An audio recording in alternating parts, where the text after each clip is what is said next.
Every empire in history that squeezed its people hard enough got a revolt. Every single one, until now.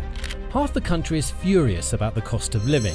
The other half is furious about something else. All that energy and nothing moves. The frustration just gets absorbed, recycled, and spat back out as more frustration.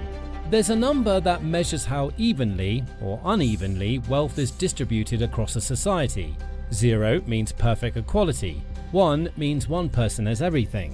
In 1789, France had a Gini coefficient nobody had actually calculated yet, but if you had, it would have been ugly. The bottom 90% of the population was eating bread made with whatever flour was cheap enough, which toward the end wasn't much. Wealth was intensely concentrated among nobles, clergy, and the upper bourgeoisie, while the tax burden fell heavily on ordinary people. And they revolted spectacularly. The United States today, the top 1% controls roughly 36 to 38% of household wealth.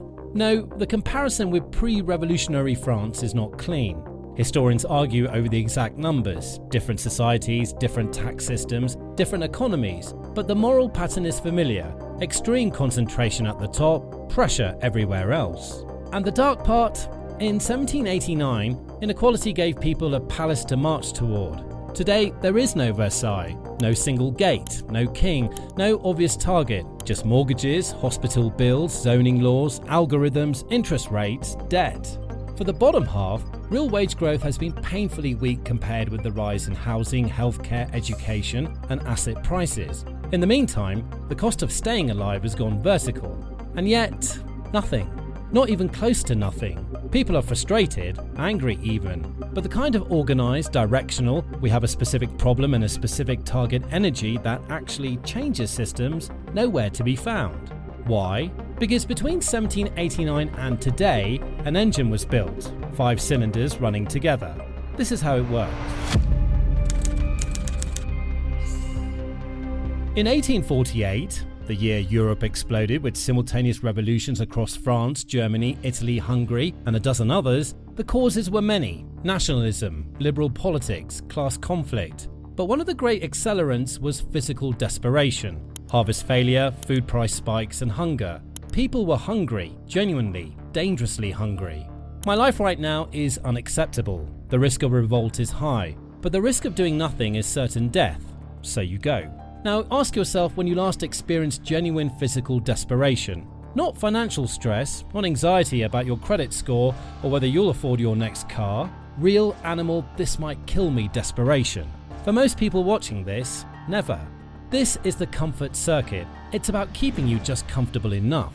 The streaming subscription that costs less than a single protest requires in time and effort. The fast food that is genuinely affordably priced. The dopamine loop of a phone that is, if we're being honest with ourselves, more immediately satisfying than the abstract promise of a better economic arrangement that might kick in 20 years from now if everything goes right. You cannot be desperate enough to revolt if you're never actually desperate. The circuit isn't about luxury, it's about the precise, almost surgical calibration of just enough. The lid that lets the pressure off before it can build to anything. The interesting part is that no one sits in a room deciding the exact level of comfort required to prevent unrest. The market does it automatically. The same way a thermostat doesn't know what temperature is comfortable. It just keeps adjusting until nobody complains.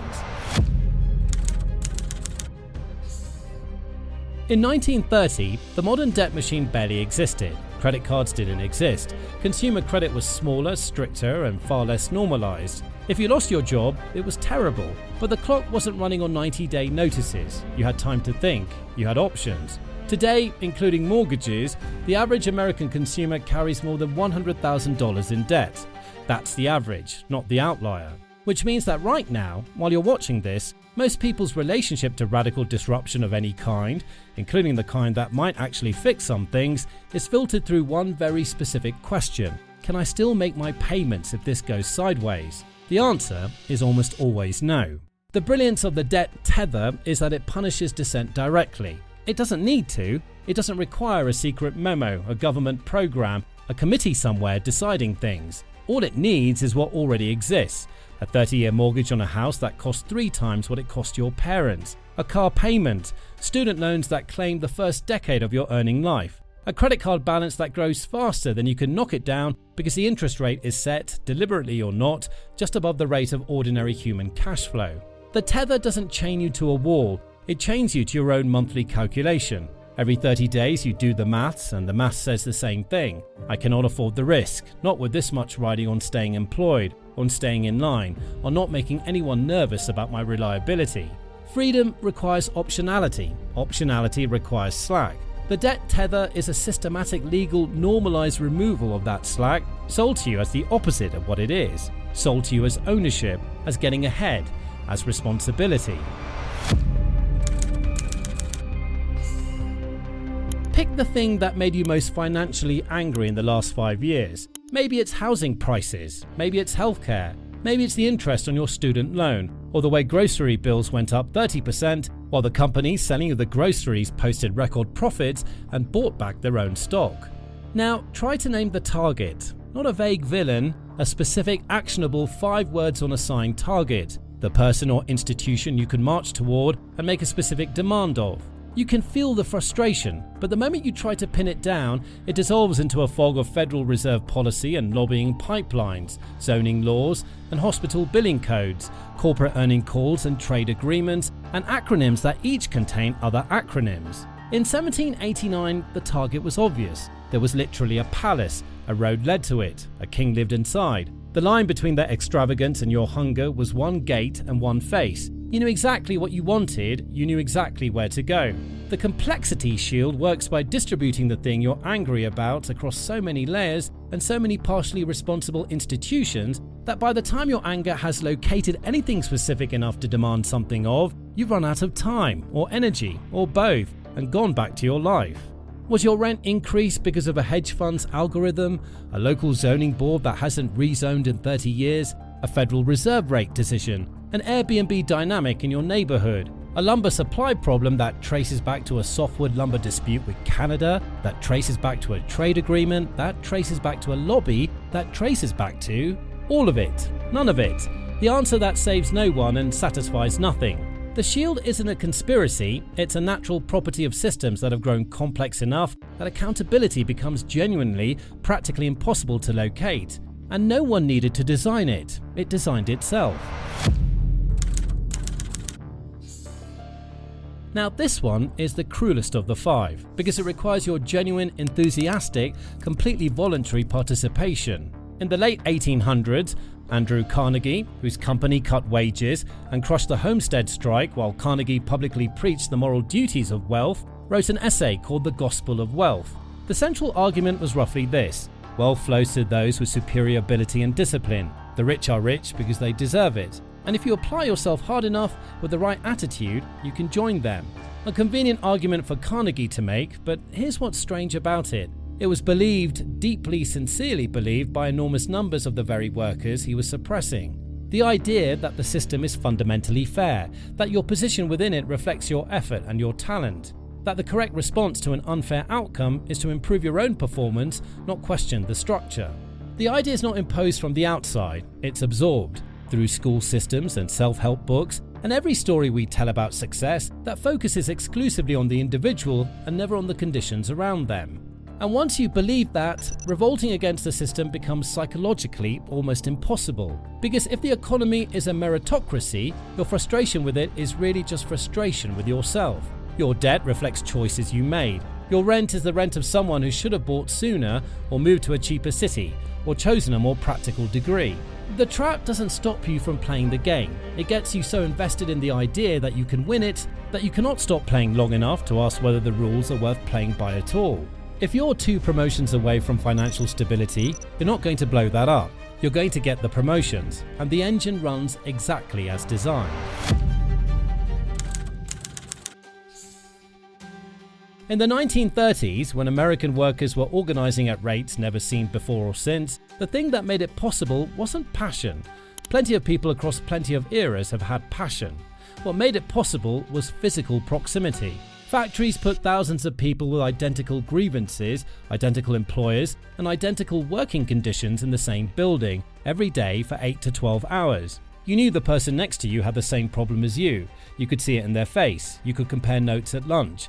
The architecture of industrial work accidentally created the exact architecture collective action needs: scale, shared experience, and time to talk. Think about how most people work today: remote, behind a screen and a Slack channel, or in an open plan office carefully calibrated by consultants to maximize individual productivity and minimize the kind of slow, purposeless conversations that used to happen in break rooms, or in a gig economy arrangement where you're technically an independent contractor, which means you have no colleagues in any structural sense, only other independent contractors competing for the same jobs on the same app, none of whom you will ever meet. The isolation architecture doesn't require anyone to ban assembly. It just removed the places assembly was likely to happen: the union hall, the civic organization, the dense walkable neighborhood where you actually knew your neighbors.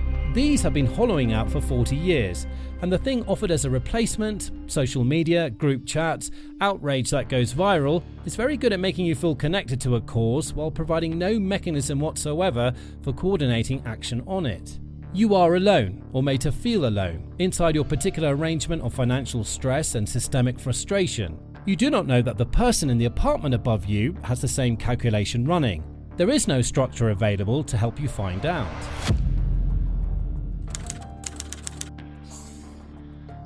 Here's the thing about engines: you can understand every individual cylinder perfectly and still miss the point. Each one feeds the others. The comfort circuit keeps you from being desperate enough to start. The debt tether keeps you from being free enough to commit. The complexity shield keeps you from seeing a target clearly enough to aim. The meritocracy trap keeps you from stopping the game long enough to question it. And the isolation architecture keeps you from finding the people who would go with you if you did. Remove any single one and the others compensate. And look, everything in the last video was true. Change your spending, understand your debt, stop funding the platforms. Do all of it. But watch what happens. The engine doesn't stall. It just roots around you, because it was never dependent on any one person's choices. It runs on everyone's all at once. The people of 1789 had none of this. No comfort circuit worth mentioning, no consumer debt, a target so obvious it had a gate and an address, a meritocracy myth that hadn't been invented yet, and they were physically unavoidably together in the streets of Paris every single day. The question is whether all 5 cylinders can ever cool at the same time, whether comfort can fall far enough and debt can clarify enough and a specific enough target can emerge, and enough people can shed the meritocracy story and some form of genuine proximity can return. History says that combination can happen. It has happened repeatedly when the conditions aligned. History also says the engine is designed to prevent exactly that alignment. It isn't designed to run forever. No engine is. It's just designed to last long enough. Now, if you made it this far, you probably need a break, but if you didn't hate it, subscribe. We'll try not to make you regret it.